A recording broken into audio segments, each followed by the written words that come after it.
శ్రీ గురుభ్యో నమ. వ్యాస విరచిత శ్రీమద్భాగవతంలో దశమ స్కందంలో నేడు మనం 31వ అధ్యాయం ప్రవచించుకుంటున్నాం.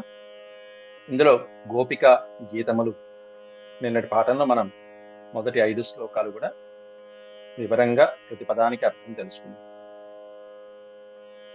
అలాగే నేడు కూడా స్వామివారిని కీర్తిస్తూ శ్రీ కృష్ణ పరమాత్ముని యొక్క దర్శన భాగ్యం కోసం గోపికలు ఏ విధంగా ఆరాధిస్తున్నారు, ఏ విధంగా ప్రార్థిస్తున్నారు అనేటువంటివి భిన్నమైనటువంటి విధాలుగా యోగపరంగా అనేకమైనటువంటి తాత్వికమైనటువంటి అర్థాలని సమయానుకూలంగా వివరించుకుంటూ వెళ్దాం. ముందుగా భగవత్ స్మరణ చేసుకుని ప్రవచనం ప్రారంభించుకుందాం.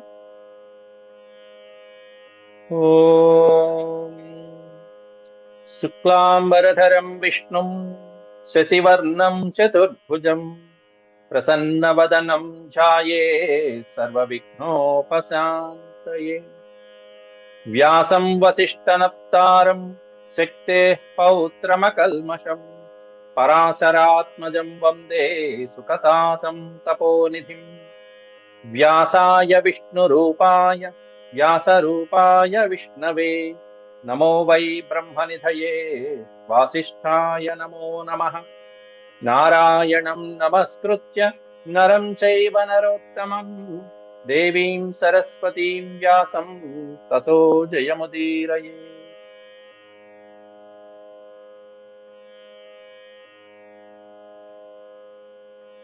ముప్పై 31వ అధ్యాయంలో 5వ శ్లోకం నిన్న చెప్పుకోవడం జరిగింది.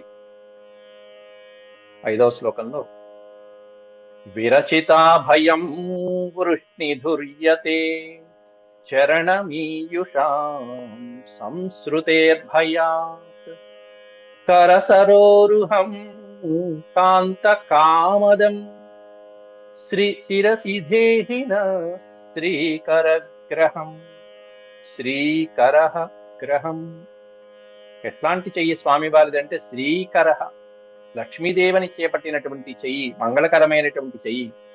అటువంటి కరాన్ని తీసుకొచ్చి శిరసిధేహి నహ నహ శిరసి, మా యొక్క శిరసల మీద నీ యొక్క పాదస్పర్శని కలిగించు, నీ యొక్క చరణ స్పర్శ, నీ యొక్క కరస్పర్శని కలిగించు. ఇక్కడ ఎక్కడ కరస్పర్శ కలిగించాలి, ఎక్కడ చరణ స్పర్శ కలిగించాలి అనేటువంటి వివరాలన్నీ కూడా గోపికలు వరుసగా చెప్పుకుంటూ వస్తారు. హృదయ స్పర్శ, కరస్పర్శ, అధర స్పర్శ, ఆలింగన స్పర్శ మొదలైనటువంటివన్నీకి సంబంధించినటువంటి అంశాలు ఇక్కడి నుంచి 2 అధ్యాయాల్లో వరుసగా ఈ 31, 33 అధ్యాయాల్లో మనకు కనిపిస్తూ ఉంటాయి. అయితే ఈ శ్లోకంలో నిన్న కొంత భాగం మనం చెప్పుకున్నాం. అందులో కూడా కరస్పర్శ అనేటువంటి దానికి ఉన్నటువంటి అంశానికి సంబంధించినటువంటివి మనం చెప్పుకున్నాం. కరాగ్రే వసతే లక్ష్మి, కరమధ్యే సరస్వతి అనేటువంటిది కూడా ఆ వివరణ చెప్తూ, ఈ చెయ్యి పెట్టడం అనేటువంటి దాంట్లో ఉన్నటువంటి అంతరార్థం, ఇక్కడ పెడితే ఒక అర్థం, హృదయం మీద పెడితే ఒక అర్థం అనేటువంటివన్నీ కూడా మనం చెప్పుకున్నాం. దాంట్లో ఈ కరస్పర్శ ఇక్కడ పెట్టుకోవటం వల్ల అర్థం ఏమిటి అంటే, ఈ ప్రధానమైనటువంటి నాడులు ఏవైతే ఉంటాయో శిరస్సు మీద ఉండేటువంటి నాడులు, అంటే శిరస్సు మీద పెట్టారు అంటే అక్కడ ఉండేటువంటిది సహస్రారం ఉంటుంది. ఆ సహస్రారం అనేటువంటిది ఉన్నది అంటే దాని అర్థం ఏంటంటే జీవ చైతన్యం అనేటువంటి వ్యక్తమయ్యేటువంటి ప్రదేశం. అక్కడ కేవలం జీవ చైతన్యం అనేటువంటి వ్యక్తమయ్యేటువంటి ప్రదేశమే కాదు, అంతేకాకుండా అనేకమైనటువంటి పూర్వ జన్మలకి కారణమైనటువంటి మూలమైనటువంటి జ్ఞానం అక్కడ ఉంటుంది సహస్రారం దగ్గర. అంటే ఈ జీవుడు అంతకు ముందు ఎన్ని జన్మలలో ఏ విధమైనటువంటి జీవితాన్ని గడిపాడు అనేటువంటి, అది జ్ఞానమా అజ్ఞానమా అనేటువంటి అంశాలన్నీ కూడా ఆ సహస్రారం దగ్గర ఉంటాయి.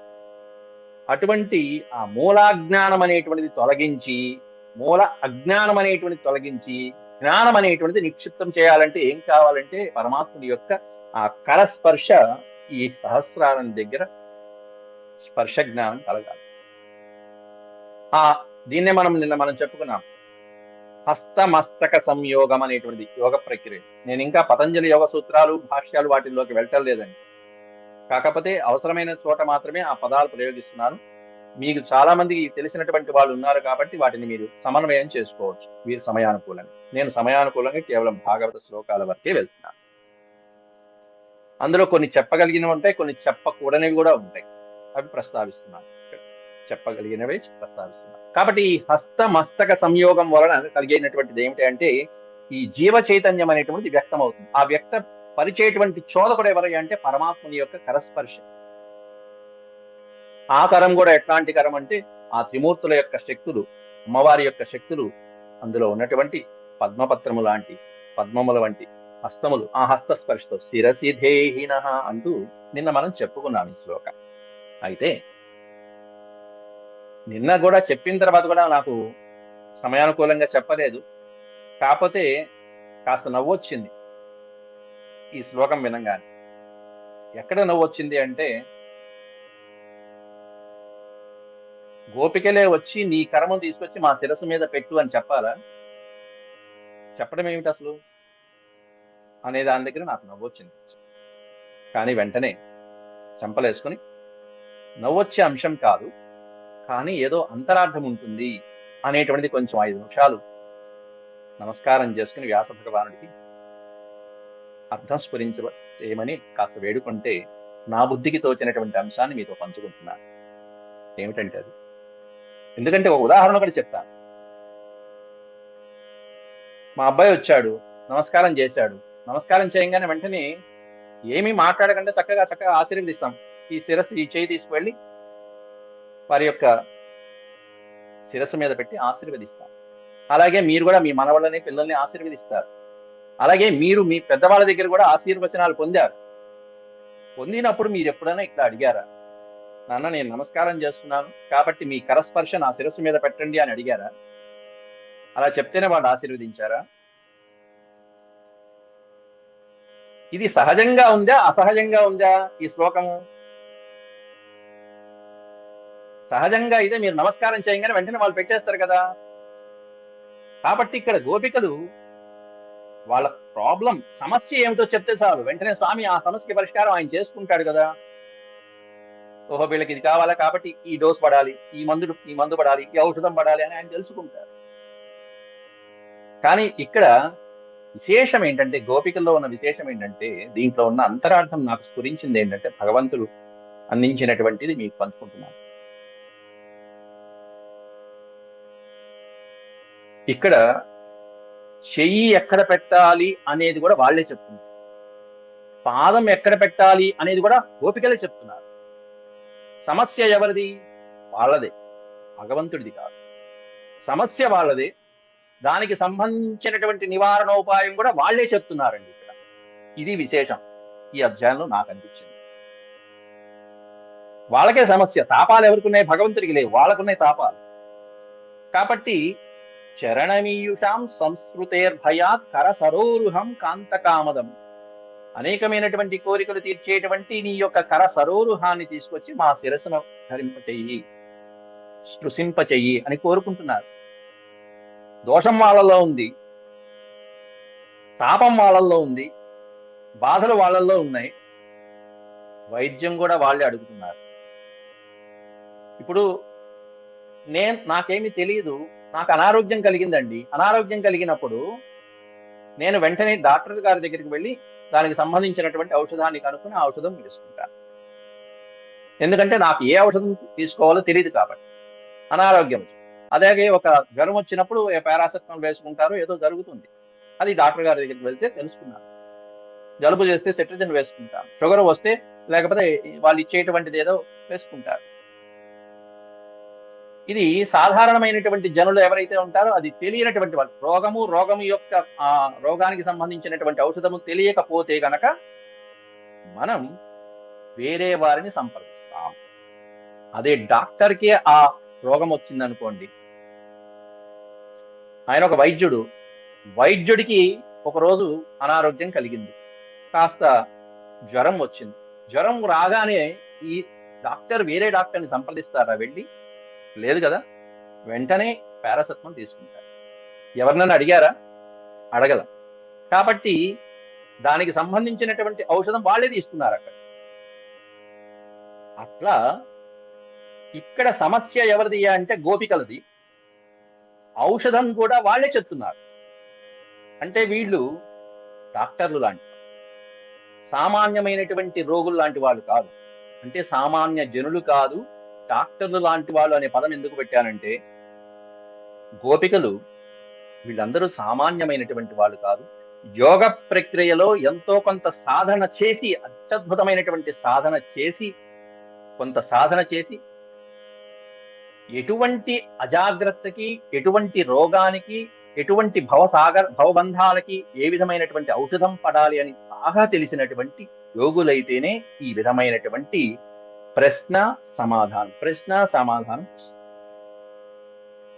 ఎంత యోగ సాధకులు ఈ గోపికలు అంటే మనం చెప్పుకున్నాం, పూర్వజన్మలో వీరందరూ కూడా మహర్షులు. కాబట్టి ఈ రోగానికి, మాకు ఈ రోగం వచ్చింది ప్రభు, ఈ తాపం కలిగింది ప్రభు, కాబట్టి ఈ ఔషధం కావాలి. ఏ ఔషధం కావాలి? నీ యొక్క కరస్పర్శ కావాలి. ఎక్కడ కావాలి? అది కూడా ఇక్కడ కావాలి. ఎందుకు ఇక్కడ కావాలి? ఇక్కడ ఎందుకు కావాలి? మొదటి పాదంలో పెట్టారు చూడండి, విరచితా భయం. నేను మీకు చాలా సార్లు చెప్తున్నాను, ఈ యోగ సూత్రాలలో మనకు ఒక చోట సందేహం కలిగింది అంటే వ్యాస భగవానుడు అదే శ్లోకంలో నివారణోపాయాలు కలిగిచ్చేస్తారు. ఇప్పుడే నేను మీకు వివరించాను. ఈ సహస్రారం దగ్గర శిరస్సున పెట్టు నీ చెయ్యి అని చెప్పన్నాడు. అంటే ఎందుకంటే అనేకమైనటువంటి జన్మ సంస్కారాదుల వలన కలిగినటువంటి అజ్ఞానజనితమైనటువంటి దోషాలన్నీ కూడా నీ యొక్క కరస్పర్శతో పోతాయి. అది మొదటి పాదంలో పెట్టింది. విరచితా భయం వృష్ణిధుర్య, హే వృష్ణిధుర్య, వృష్ణివంశ వీరుడా, నీ యొక్క కరస్పర్శతో మా భవ సంసార బంధనాలన్నీ తొలగించి, ఆ పాపాలని తొలగించి, ఆ భయాలని పోగొట్టేటువంటి నీ యొక్క దివ్య ఔషధమైనటువంటి నీ హస్తాన్ని మా శిరస్సును అలా పెడతాను. అది దాని అర్థం. నిన్న సమయానుకూలంగా పూర్తిగా చెప్పలేకపోయాను, ఇప్పుడు దాన్ని పూర్తి చేశాను. అందువలన ఒకవేళ కొత్తగా వచ్చినటువంటి వాళ్ళు నిన్నటి పాఠం కూడా మీరు యూట్యూబ్ లో అప్లోడ్ చేసినప్పుడు వింటే దానికి కంటిన్యూషన్ వస్తుంది. కాబట్టి విరచితా భయం, ఆ భవ సంసారమైనటువంటి భవబంధాల భయాలని పోగొట్టాలి అంటే, ఈ పూర్వజన్మ వాసనలన్నీ తొలగాలంటే నీ స్పర్శ ఇక్కడ ఉండాలి, శిరసన ఉండాలి. కాబట్టి ఇక్కడ పెట్టు అని చెప్పి మెడిసిన్ కూడా వాళ్ళే చెప్తున్నారు. ఎక్కడ పెట్టాలో, ఏ మెడిసిన్ వేసుకోవాలో తెలుసు. ఈ విధమైనటువంటి లోతుగా ఆలోచించేటువంటి పద్ధతి కనుక లేకపోతేనండి, ఇదేమిటి పూర్తిగా అంటే సామాన్యమైనటువంటి పాఠకులకి భాగవతం, అందులో ఈ రాస పంచాధ్యాయ చదివే సామాన్య పాఠకులకి ఇదేమిటి, చేతులు ఇక్కడ పెట్టమంటున్నారు, గుండెల మీద పెట్టమంటున్నారు, హృదయం మీద పెట్టమంటున్నారు, పాదం తీసుకొచ్చి హృదయం మీద పెట్టమంటున్నారు, ఏమిటి వీళ్ళందరూ ఇట్లా అంటున్నారని చెప్పి పెడర్థాలు తీసేటువంటి, తప్పుదోవకి వెళ్ళేటువంటి మూర్ఖ పాఠకులు కూడా ఉంటారు ఒక్కోసారి, మూర్ఖ శ్రోతలు. అలాంటి వాళ్ళకి విన్నటువంటి మీలాంటి జిజ్ఞాసులు తప్పకుండా అంతరార్థాలు చెప్పాలి. ఇంకా మీకు చాలా రకాలైనటువంటి, నేను కొంచెమే అందిస్తున్నాను నా జ్ఞానానికి తగ్గట్టు, భగవంతుడు ఇచ్చినటువంటి ఆ విషయానికి తగ్గట్టు. మీలో ముఖే సరస్వతి అన్నట్టుగా అట్లాంటి వాళ్ళ అజ్ఞానాన్ని కూడా మీరు తొలగిస్తూ ఉండాలి. కాబట్టి విరచితా భయం, అక్కడ సంసార భవబంధాలు అనేటువంటి భయాన్ని పోగొట్టాలంటే ఏ ఔషధం ఉండాలి అంటే లీలాసుకుడు చెప్తాడు. అనేకమైనటువంటి రోగాల కోసం అని చెప్పేసి, ఈ శరీరం నాశనమైపోయే, శిథిలమైపోయేటువంటి శరీరం కోసం అని చెప్పేసి రకరకాలన్నీ ఔషధాలన్నీ వాడుతూ ఉంటారు. పెద్ద అయిన తర్వాత ఆ రోగం కోసం ఓ టాబ్లెట్, ఈ రోగం కోసం ఓ టాబ్లెట్, ఓ పెద్ద డబ్బా మెయింటైన్ చేస్తూ ఉంటారు. ఎందుకయ్యా ఔషధాలన్నీ కూడా? అవన్నీ ఆ ఔషధాలన్నీ తీసేసేయండి. ఒకటే ఔషధం, అనామయం కృష్ణ రసాయనం పిబ అంటారు. అనామయం కృష్ణ రసాయనం, కృష్ణనామం అనేటువంటి రసాయనం ఒక్కసారి అలా వేసుకున్నావంటే, భాగవతంలో ఆ కృష్ణ పరమాత్ముడి యొక్క రసాయనం వేసుకున్నామంటే అనామయం. ఏమిటా దానికి ఉన్నటువంటి విశేషత అంటే, అనామయం నా ఆమయం, రోగాలు అనేటువంటివి రావు, ఆరోగ్యం అనేటువంటిది చేకూరుతుంది, స్వస్థత చేకూరుతుంది. అట్లాంటిది అదేమిటండి, ఏం కనిపించట్లేదంటే, ఏం కనిపిస్తుంది? నీ మొహం ఏం కనిపించదు. డాక్టర్ మందిస్తాడు, మంది ఇచ్చిన తర్వాత నువ్వు ఏం చేస్తావు? ఆ క్యాప్సిల్ తెచ్చుకుంటావు, కొనుక్కుని ఆ క్యాప్సిల్ వేసుకుంటున్నావు. క్యాప్సిల్ కనిపిస్తుంది, లోపల ఉన్న ఔషధం నీకు కనిపించట్లేదుగా. కానీ అది రోగం తగ్గిస్తుందా లేదా? తగ్గిస్తుంది. అలాగే కృష్ణ రసాయనం అనేటువంటిది కూడా అద్వితీయమైనటువంటి రసాయనం. రామకోటి, కృష్ణనామం, ఇంకా భాగవత కళా పుణ్య కాలక్షేపాలు, ఇవన్నీ కూడా అట్లాంటి దివ్య ఔషధాలు లాంటి. ఏం తగ్గిస్తాయి ఇవన్నీ కూడా అంటే, ఇదిగో విరచిత భయాన్ని తగ్గిస్తూ ఉంటాయి. అంటే కేవలం బయట ఉన్నటువంటి భౌతికమైనటువంటి రోగాలే కాకుండా అంతరంలో ఉండేటువంటి రకరకాలైనటువంటి రోగాలు మనకు తెలియనివి ఎన్నో ఉంటాయి, అవన్నీ తగ్గిపోతాయి. కాబట్టి ఈ చెయ్యి తీసుకువెళ్ళి ఇక్కడ పెట్టు అని చెప్పి వాళ్ళే ఒక వైద్యుల్లాగా, యోగ సాధకులైనటువంటి వాళ్ళు మాత్రమే వాళ్ళ యొక్క సమస్యలకి వాళ్లే పరిష్కారం చెప్పుకోగలరు. అట్లాంటి యోగ సాధకులు ఈ గోపికలు. కాబట్టి ఇదేంటి గోపికలు ఇలా మాట్లాడుతున్నారు తిక్క తిక్కగా అనుకోమాకండి. వాళ్ళు మహాయోగులు, యోగ సాధకులైనటువంటి వాళ్ళు మాత్రమే ఇలా ఆయన నీ కరస్పర్శ ఇక్కడ పెట్టు, నీ చరణ స్పర్శ ఇలా పెట్టు అని చెప్పి ఆలింగన సౌఖ్యంలోను, కరస్పర్శలోను, అధరామృతంలోను, చరణస్పర్శలోను ఉండేటువంటి ఈ విధమైనటువంటి లోతుగా ఉండేటువంటి అర్థాలు. కాబట్టి నవ్వు వచ్చినా కూడా ఆ నవ్వు ఇదేంటి వీళ్ళు అడిగారు ఏంటి అనే సందేహం వచ్చినా కూడా భగవంతుడు నాకు అందించినటువంటిది మీతో పంచుకున్నాను. ఇంకా మంచి మంచి ఆలోచనలు వస్తూ ఉంటాయి. పెద్దవాళ్ళు చెప్పిన అంశాలు కూడా మీరు గ్రహిస్తూ ఉండండి ఇట్లా. అలాగే 6వ శ్లోకంలోకి వచ్చేటప్పటికి వ్రజజనార్తిహన్ వీరయోషిత నిజ జనస్మయ ధ్వంసనస్మిత భజ సఖే భవ కింకరీస్మనో జలరుహాననం చారుదర్శయ. వ్రజజనార్తిహన్ కృష్ణా వీరయోషిత నిజ జనస్మయ కృష్ణా ధ్వంసనస్మిత భజ సఖే భవ కృష్ణ కింకరీ స్మనో. కింకరి అంటే దాసీలం, మేమందరం నీ దాసులం, దాసజని.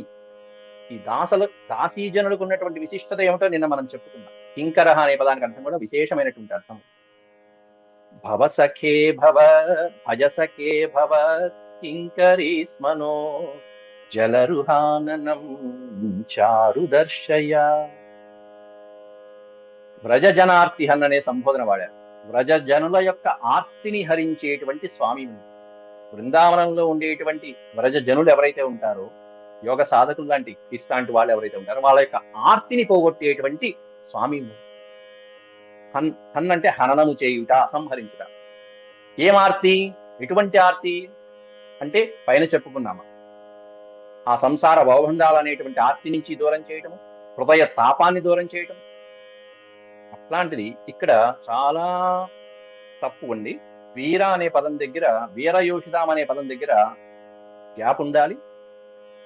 ఆశ్చర్యార్థకం అనేటువంటిది గుర్తు ఉండాలి. అంటే వీర అనేటువంటి సంబోధన శ్రీకృష్ణ పరమాత్ముడికి వాడింది. అంతేగాని వీరయోషితం, యోషిత అంటే స్త్రీ, వీరయోషిత అంటే వీరనారి, వీరపత్నులు అనేటువంటి అర్థం వస్తుంది. కాబట్టి మీ పుస్తకంలో కానీ అలాగే ఇక్కడ కనిపిస్తున్న దాంట్లో కానీ కొంచెం గ్యాప్ రావాలి ఆ రెండు పదాల మధ్యలో, లేకపోతే ఆశ్చర్యార్థం ఉండాలి. వీర అంటే శ్రీకృష్ణ పరమాత్ముడికి వాడినటువంటి సంబోధన. అంటే ప్రజవాసుల యొక్క ఆర్తిని హరించేటువంటి ఓ వీరశిరోమణి అని చెప్పి శ్రీకృష్ణ పరమాత్ముడికి వాడవలసిన సంబోధన. యోషితాం నిజ జనస్మయ. యోషితాం అంటే ఈ వ్రజ యోషితులు ఎవరైతే ఉన్నారో, నీ కోసం ఎదురు చూస్తున్నటువంటి వ్రజ స్త్రీలు ఎవరైతే ఉన్నారో వాళ్ళ యొక్క నిజ జనస్మయ ధ్వంస నస్మిత. నీ యొక్క స్మితంతో, నీ యొక్క మందహాసంతో, చిరు మందహాసంతో ఈ వ్రజజనుల యొక్క నిజజన స్మయ. నిజజనులు అనే పదానికి అర్థం ఆత్మీయులు. మేమందరం నీ ఆత్మీయులు కాబట్టి నిన్నే నమ్ముకున్నటువంటి మాలాంటి వాళ్ళ యొక్క అహంకారాన్ని ధ్వంసం చేసేటువంటి వాడికి నువ్వు దేంతో ధ్వంసం చేస్తావంటే, ఈ అహంకారాన్ని ధ్వంసం చేయాలంటే 2 ఔషధాలు కావాలి. ఒకటి ఏమిటంటే నీ స్మితం, నీ మందస్మితం, నీ చిరునవ్వు చాలు. రెండోది ఏమిటో ఇంకో పాదంలో, ఇంకో శ్లోకంలో వింటాం. నిజజనస్మయ ధ్వంసనస్మిత. మా అహంకారాన్ని, గర్వాన్ని మొదలైనటువంటి వాటినన్నీ ధ్వంసం చేసేటువంటి దివ్య ఔషధం నీ దగ్గర ఉందయ్యా. ఏమిటంటే ఆ చిరునవ్వు, ఆ చిరునవ్వు వీటి పడే కాస్త. భజ సఖే భవ కింకరీ స్మనో. నీ యొక్క కింకరీలు మేమందరం కూడా. కింకరి అంటే సంస్కృతంలో కిం కరోమి, కిం కరోమి, కిం కరోమి అంటూ ఒక పని అవ్వంగానే అయ్యా చిత్తం పని చేశానండి, తర్వాత ఏం చేయమంటారు అని వచ్చి అడిగేటువంటి వాళ్ళని కింకరులు అంటారు. దాసీజనులు మేమందరం నీ దాసీజనులు. భజ సఖే, హే సఖే కృష్ణ, నిన్ను ఆరాధించేటువంటి ఈ దాసీజనుల్ని ఒక్కసారి చూడవయ్యా. జలరుహాననం చారు దర్శయ. చారు సుందరమైనటువంటి నీ యొక్క ఆననం ఏదైతే ఉందో, ఆననం అంటే ముఖారవిందం. జలరుహము అంటే, జలరుహ అనే పదానికి అర్థం పద్మం. చక్కటి అరవిందం లాంటి నీ ముఖారవిందాన్ని ఒక్కసారి దర్శింపచేసి దర్శన భాగ్యాన్ని కలిగించు స్వామి. ఎట్లాంటిది? చారు దర్శయ. సుందరమైనటువంటి నీ అరవిందం లాంటి ముఖారవిందాన్ని మాకు దర్శన భాగ్యాన్ని కలిగించు స్వామి. మమ్మల్ని ఆనందింపచేయి, ఆ దర్శనం కలిగించి మమ్మల్ని తరింపచేయి స్వామి అంటూ వేడుకుంటున్నారు ఈ శ్లోకంలో సుందరీమణులందరూ కూడా, గోపికలు. ఆ తర్వాత ప్రణత దేహినాం పాపకర్షణం, తృణచరానుగం శ్రీనికేతనం, ఫణిఫణార్పితం, ఫణిఫణార్పితం, అర్పితం, అర్చితం అని కూడా ఉంటే బాగుంటుంది. ఫణిఫణార్చితం అనొచ్చు. ఫణిఫణార్పితం తే పదాంబుజం కృణుకుచేషు న కృంది హృచ్చయం, కృణుకుచేషు న కృంది హృచ్చయం. మా యొక్క హృదయముల మీద నీ యొక్క పదాంబుజములను ఉంచి మా తాపాన్ని తగ్గించు కృష్ణ అని వేడుకుంటున్నారు ఈ శ్లోకం. నీ పాదాలని మా హృదయముల మీద పెట్టు అని చెప్పి ఈ గోపికలు వేడుకుంటున్నారు. అంతకు ముందు శ్లోకంలోనేమన్నా 5వ శ్లోకంలో నీ కరముని తీసుకొచ్చి మా శిరసును పెట్టు అన్నారు. ఇప్పుడేమన్నా పాదాలు తీసుకొచ్చి మా హృదయముల మీద పెట్టు, మా వక్షస్థలం మీద పెట్టు అంటున్నారు. ప్రణత దేహినాం పాపకర్షణం, ప్రణత దేహినాం, ప్రణతము అంటే నమస్కరించినటువంటి, నిన్నే శరణుదొచ్చినటువంటి, నిన్నే వేడుకున్నటువంటి, నీకే నమస్కరించినటువంటి, ప్రణత అంటే నమస్కారం. ప్రణత దేహినాం, అట్లాంటి దేహులు, అట్లాంటి ప్రాణుల యొక్క పాపకర్షణం, వారి యొక్క పాపాలని పటాపంచలు చేసేటువంటి స్వామి, అట్లాంటి పాదాలు, స్వామివారి యొక్క పాదాల యొక్క విశిష్టత ఈ శ్లోకంలో మనం అర్థం చేసుకోవాలి. జాగ్రత్తగా పట్టుకోండి. ప్రణత దేహిన, నీ పాదాలని శరణుదొచ్చినటువంటి వాళ్ళకి నువ్వేం కల్పిస్తావు? వాళ్ళ పాపాలని హరించేసి వాళ్ళకి మోక్ష స్థానం కలిగిస్తావు. ఇది మొదటి పాదం. రెండో పాదం ఏమిటి? తృణచరానుగం. తృణచరానుగం అనే పదానికి అర్థం కొన్ని పుస్తకాలలో ఏమనిచ్చాడంటే, గోవులు నీవు అనుగమించుటతో గోవులు తృణములు మేయుచున్న అమృత క్షీరములు ప్రసాదిస్తున్నాయని చెప్పి పుస్తకంలో ఇచ్చారు. కానీ తృణచరము అనే పదానికి అర్థం పశువులు అన్నాడు. తృణమును గ్రాసమును మేయునవి తృణచెరులు అంటారు. ఆవులు, గోవులు ఏవైతే ఆ బృందావనంలో ఉన్నాయో గో సంపద, ఆ గోవులని అనుసరించినటువంటి పాదాలు నీ పాదాలు అని ఉండాలి పుస్తకాలు. తృణచరానుగం, నీ పాదాలు ఎట్లాంటి పాదాలు? ఎవరైతే నీ పాదాలని శరణు వేడతారో ఆ శరణు వేడినటువంటి భక్త శిఖామణుల యొక్క పాపాలని పటావంచలు చేసి వాళ్ళకి ముక్తిని ప్రసాదించే పాదాలు నీ. తృణచరానుగం, తృణచరుల్ని అనుసరించినటువంటి పాదాలు, గోవుల్ని అనుసరించి గోరక్షణ చేసినటువంటి పాదాలు. తర్వాత శ్లోకాల్లో ఆ రక్షణ చేసి తిరిగి వస్తున్నటువంటి స్వామిని వర్ణిస్తారు. ఎంత బాగుంటాయో. తృణచరులు అంటే పశువులు కాబట్టి అక్కడ పుస్తకాల్లో తృణమును అంటే గడ్డి కరెక్టే, ఆ గడ్డిని మేసినప్పటికీ కూడా నువ్వు అమృతం లాంటి పాలన స్రవిస్తున్నాయనే అర్థం ఇక్కడ రాలేదండి. కాబట్టి సవరించుకోవచ్చు. తృణచర అనుగం, తృణచేరులు అంటే గడ్డిని తినేటువంటి ప్రాణులు ఏవైతే ఉంటాయో అటువంటి గోవుల్ని నీ పాదాలు అనుసరించి వెళ్ళినటువంటి పవిత్ర పాదాలు, గోవుల్ని రక్షించినటువంటి పాదాలు. ఇంకేం కావాలండి గోరక్షణ చేసిన పాదాలంటే? శ్రీనికేతనం, మరొకటి ఏమిటంటే విశేషం, శ్రీనికేతనం. శ్రీ అంటే లక్ష్మీదేవి, నికేతనం లక్ష్మీదేవికి ఆవాసమైనటువంటి పాదాలు. లక్ష్మీదేవి ఎప్పుడు ఆ పాదాలనే స్మరిస్తూ ఉంటుంది. అట్లాంటి పాదాలంటే ఇంకేం కావాలి? ఐశ్వర్యం కలగదు, రక్షణ కలగదు. మొదటి దాంట్లోనేమన్నా పాపాలని పోగొట్టి ముక్తిని ప్రసాదించేది, రెండోది ఏమన్నా రక్షించేటువంటి పాదాలు, మూడోది ఏంటనేమన్నా ఐశ్వర్యాన్ని కలిగించేటువంటి పాదాలు. శ్రీనికేతనం, ఎప్పుడు ఆ లక్ష్మీదేవి స్వయంగా ఆ పాదాలను సేవించేటువంటి పాదాలంటే ఆ పాదాలు ఇంకా ఇంకేంటి? శ్రీచరణుల పాదాలు. అసలైనటువంటి విషయం మూడో పాదంలో పెట్టారు. ఫణిఫణార్పితం తే పదాంబుజం, నీ యొక్క పదాంబుజములు, నీ యొక్క పాదపద్మాలు. ఫణిఫణార్పితం, ఫణి ఫణ అర్పితం. ఫణి అంటే పాము. ఆ కాళీయుడి యొక్క ఫణముల పైన పడగల మీద 101 పడగల మీద అర్పించావయ్యా నీ పాదముద్రల్ని, ప్రింట్ వేసేసావు. ఎలాంటి పాదముద్రలు? ఆ పాదముద్రలో ఏ ఏ గుర్తులుంటాయి, ఎన్ని గుర్తులుంటాయి, ఎన్ని చిహ్నాలు ఉంటాయి మనం వివరంగా చూసుకున్నాం. 19 రకాల గుర్తులు ఉంటాయి. ఆ దాంట్లో 16 అత్యంత ముఖ్యమైనటువంటి అట్లాంటి పాద చిహ్నములు కలిగినటువంటివి ఆ 101 పడగల మీద వేసి ఫణిఫణ అర్పితం, ఆ కాళీయుడికి అర్పించేసేవారి పాదాలు అట్లాంటి పాదాలు. అలాంటి పాదాలు తీసుకొచ్చి కృణు కుచేషు నః, కుచేషు మా యొక్క వక్షస్థలముల మీద, మా హృదయముల మీద. కృణు కృణు కుచేషున కృంది హృచ్చయం, హృచ్చయం కృంది.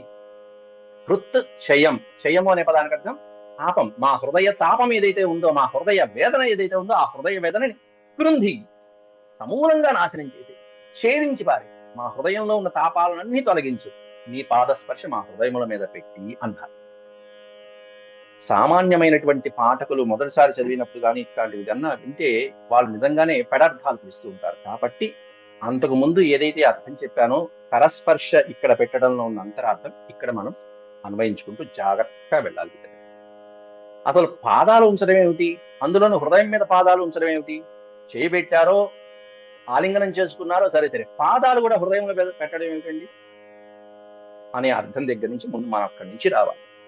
ఎందుకుని అంటే వ్యాసుల వారు, అందుకే నేను చాలాసార్లు చెప్తున్నాను, అదే శ్లోకంలో అర్థాలు జాగ్రత్తగా గమనించుకోవాలి. ఆ పాదాలకున్న విశిష్టతని వర్ణించి అప్పుడు చెప్పారు మనకి. అంతేగాని ఈ పాదం తీసుకెళ్ళి మొదట్లో పెట్టాలి. ఈ పాదాలు ఎట్లాంటి పాదాలు? ఇలాంటి పాదాలు. ఏమేం కలిగించాయి? పాపాన్ని తొలగించాయి, రక్షణ కల్పించాయి, ఐశ్వర్యాన్ని కలిగించాయి. ఫణిఫణార్పితం. శ్రీకృష్ణ పరమాత్ముడు ఎంతో మంది అసురుల్ని సంహరించిన అవన్నీ చెప్పకుండా ఒక కాళీయుడినే గుర్తు చేశారంటే కాళీయుడు చేసిన తప్పేమిటి? స్వామివారిని చుట్టేసి స్వామివారిని అంతం చేయడానికి ప్రదర్శించి ఎంతో అహంకారంతో గర్వాన్ని ప్రదర్శించి చిందులు తొక్కుతూ ఉంటే ఆ గర్వాన్నంతా ఆ పాదాలతో అణిచివేసి స్వామివారు అద్భుతమైనటువంటి శ్రీకృష్ణుడు ఆయన పడగల మీద నాట్యం చేసి గర్వాన్ని, అహంకారాన్ని, మదాన్ని అణిచివేసిన సందర్భం కాళీయ మర్దనం. ఎందుకంత గట్టిగా చెప్తున్నానంటే ఇప్పుడు గోపికలకి ఉన్నటువంటి రోగం కూడా ఆ అహంకారము, ఆ గర్వం అనేటువంటి వచ్చింది కాబట్టి దానికి డోస్ ఏం పడాలంటే నీ పాదాలు అనేటువంటి ఔషధం పడాలి అంతే. ఏమిటది తాపం అంటే? హృచ్చయం అన్నారు. ఎక్కడుంది ఆ తాపాలు? ఆ రోగం ఎక్కడుంది వాళ్ళకి? శరీరంలో ఎక్కడుంది? హృదయంలో ఉంది. ఆ గర్వం అనేటువంటిది హృదయంలో కలిగింది మాకు. శ్రీకృష్ణ పరమాత్ముడి యొక్క ఆలింగన సౌఖ్యం మాకే దక్కింది కదా అనేటువంటి అహంకారం మా హృదయంలో ఉంది. ఆ తాపాన్ని తొలగించు. ఒక తాపం కాదు, 3 రకాలైన తాపాలు ఉంటాయి. 3 రకాలైనటువంటి తాపాలను తొలగించు. 3 శాంతులు చెప్తాం. 3 రకాల తాపాలు పోగొట్టడానికి 3 రకాలుగా శాంతి శాంతి శాంతి అంటాం. కాబట్టి అది దైవ సంబంధమైనటువంటి తాపాలు అవ్వచ్చు, లేకపోతే రాక్షస సంబంధమైనటువంటివి అవ్వచ్చు, లేకపోతే స్వయంకృతాపరాధమైనటువంటి భౌగోళికమైనటువంటివైనా అవ్వచ్చు. ఎట్లాంటివైనా సరే ఆ తాపాలని పోగొట్టాలంటే ఏముండాలంటే నీ పాదముద్రలు, నీ పాద స్పర్శ ఉండాలి. పైన ఉన్న కరస్పర్శ ఎక్కడ? ఇక్కడ. అంతేగాని ఇక్కడ చరణ స్పర్శ, ఇక్కడ కరస్పర్శ పెట్టమని లేదు. మీరు అర్థం చేసుకోండి. ఈ పాదాలు తీసుకొచ్చి గోపికల యొక్క శిరస్సు మీద పెట్టాడంటే ఇక కాళీయం అర్థనమే, ఇంకేం లేదు అక్కడ, తట్టుకోలేదు. కాబట్టి పవిత్రమైనటువంటి నీ, ఎందుకంటే ఇది అందించేది, కరం చేసేది. ఏది ఎలా ఉండాలో అలా ఉండాలి. స్థిమితమైనటువంటి స్థిరత్వాన్ని కలిగించేటువంటిది పాదములు. విష్ణుమూర్తి యొక్క పాదాలు స్థిరత్వాన్ని కలిగిస్తాయి. తర్వాత నోరు వస్తుంది, అధరామృతం వస్తుంది, దానికి వేరే అర్థం ఉంది మళ్ళీ. కాబట్టి సృష్టి సింబాలిజం చెయ్యి. అది ఇక్కడ పెడితే ఆ సృష్టి జ్ఞానమంతా, ఆ అజ్ఞానమంతా పోయి, అనేక జన్మల యొక్క సృష్టిలో ఉండేటువంటి అజ్ఞానమంతా పోయి జ్ఞానం ప్రసాదిస్తుంది. ఇప్పుడు స్థితిస్థాపకుడైనటువంటి వాడు శ్రీ మహావిష్ణువు. దానికి సింబాలిజం ఏంటంటే మన దేహంలో పాదాలు. అటువంటి స్థిరత్వాన్ని కలిగించాలి. తాపాన్ని పోయి స్థిరత్వాన్ని కలిగించి నీ యందు మా బుద్ధిని స్థిరత్వాన్ని కలిగించాలంటే రోగం ఇక్కడ ఉంది కాబట్టి మెడిసిన్ అక్కడే వేయాలి. కాబట్టి నీ చరణాలు తీసుకొచ్చి మా హృదయ స్థానంలో పెట్టు అంటున్నారు అక్కడ. ఎంతో అందంగా చెప్తున్నారు అక్కడ. మరొక అర్థం, విశేషమైనటువంటి అర్థం ఏంటంటే కాళీయుడుకున్నటువంటి అహంకారాన్ని రూపుమాపాలి. అలా రూపమాపావు కాబట్టి ఆ పాదాలు తీసుకొచ్చి మా హృదయం మీద పెట్టు అని ఒక అర్థం అయితే, రెండో విశేషమైనటువంటి అర్థం ఏంటంటే గోపికలకి వచ్చినటువంటి అహంకారం ఎందుకు కలిగింది? వాళ్ళల్లో మన్మధుడు ఆవహించాడు, మోహం ఆవహించాడు, కాముడు ఆవహించాడు. ఆ మోహం అనేటువంటి మదాన్ని అణచాలి అంటే అక్కడ కాళీయుడి యొక్క మదాన్ని అణిచినట్టుగా ఈ లోపల ఉన్నటువంటి కాముణ్ణి, మన్మధుణ్ణి, మన్మథ ఆవేశాలని, మన్మథ తాపాలని హరించాలంటే నీ పాదాలు ఇక్కడే ఉండాలి కాబట్టి ఇక్కడ పెట్టు. ఇది లోపల ఉన్నటువంటి విశేషమైన అర్థాలు. అంతేగాని చరణములు ఇక్కడ పెట్టడం ఏమిటి అనేటువంటి అనాలోచితంగా ఆలోచించదు. ఇలాంటివి చాలా అర్థాలు ఉంటాయి, ఇన్ని రకాలైన అర్థాలు ఉన్నాయి. ఒకటేమన్నా కాముడి పైన విజయం సాధించాలంటే నీ చరణ స్పర్శ ఇక్కడ ఉండాలి కాబట్టి మాకున్నటువంటి ఆ దోషం అదే. ఇంకోటి అహంకారం. అహంకారం పోవాలంటే కాళీయుడి అహంకారం ఎప్పుడు పోయింది? నీ పాదస్పర్శ కలిగినప్పుడు. ఆ పాదస్పర్శ మాకు ఇక్కడ కలగాలి, మా అహంకారం పోవాలి. మేము మన్మధుడిని జయించాలి. కాబట్టి ఆయన చరణ స్పర్శ ఎప్పుడైతే ఇక్కడ వచ్చిందో వీళ్ళు కాముణ్ణి జయించిన వాళ్ళు అవుతారు, ఇంద్రియాలు జయించిన వాళ్ళు అవుతారు. అప్పుడు అసలైనటువంటి యోగ సాధక అహం బ్రహ్మానందానికి అర్హులైపోతారు. కాబట్టి వాళ్ళకు ఉన్నటువంటి రోగం తెలుసుకుని వాళ్ళే మెడిసిన్ కూడా వాళ్ళే అడుగుతున్నారు. అది అత్యద్భుతమైనటువంటి అంశాలు ఈ శ్లోకంలో మనకి గోచరిస్తాయి. ఆ తర్వాత 8వ శ్లోకం అనేటువంటి దాదాపు పావుగంట పడుతుంది, కాబట్టి సమయం అనేది సరిపోదు. 8వ శ్లోకానికి అన్వయంగా మనం ఇంకొక 8వ శ్లోకం 14వ శ్లోకం ఈ రెండు సమన్వయించి ఒకసారి చెప్పుకోవాల్సిన అంశాలు ఉంటాయి. అవి రేపు పాటను మనం కంటిన్యూ చేద్దాం.